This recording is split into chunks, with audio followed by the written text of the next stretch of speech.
અહેમદાબાદ મિત્ર ન્યૂઝમાં આપનું સ્વાગત છે। અમદાવાદ શહેરના વટવા પોલીસ સ્ટેશન વિસ્તારમાં સગીરાની સુરક્ષા પર સવાલ ઉઠાવતી છેડતીની ઘટના સામે આવ્યા બાદ પોલીસે ત્વરિત અને કડક કાર્યવાહી કરી છે। ગત 20 ઓગસ્ટના રોજ સાંજના આશરે 6 વાગ્યાના સુમારે ભોગ બનનાર સગીરા હાથીજોડ વિસ્તારમાંથી પોતાના જ્યુપિટર સ્કૂટર પર ઘર પરત ફરી રહી હતી। એ જ સમયે જો આ રોડ પર આરોપીએ સગીરાનો પીછો કરી તેની છેડતી કરી હતી ને આ ઘટનાથી ગભરાઈ ગયેલી સગીરાએ ઘરે પહોંચી પરિવારજનોને આ માહિતી જણાવી હતી। પરિવારજનોએ સહેજ પણ વિલંબ કર્યા વિના વટવા પોલીસ સ્ટેશન પહોંચી સત્તાવાર ફરિયાદ નોંધાવી હતી। સગીરાની છેડતી જેવા અતિ સંવેદનશીલ ગુનાની ગંભીરતા સમજી વટવા પોલીસે તાત્કાલિક અલગ અલગ ટીમો બનાવી તપાસનો ધમધમાટ શરૂ કર્યો હતો।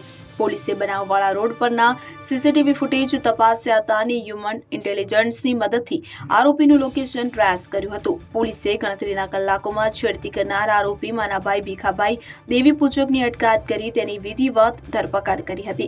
ગુનેગારોમાં પોલીસનો ખોફ રહે અને કાયદાનું ભાન થાય તે હેતુથી વટવા પોલીસે આરોપી માનાભાઈને સાથે રાખી ઘટના સ્થળે લઈ જઈ આખા બનાવનું રિકન્સ્ટ્રક્શન કરાવ્યું હતું। અહેમદાબાદ મિત્ર ન્યૂઝની યુટ્યુબ ચેનલને સબસ્ક્રાઇબ કરો અને બેલ આઇકોન જરૂરથી દબાવો, જેથી દરેક મહત્વના વિડીયોની નોટિફિકેશન તમને મળતી રહે।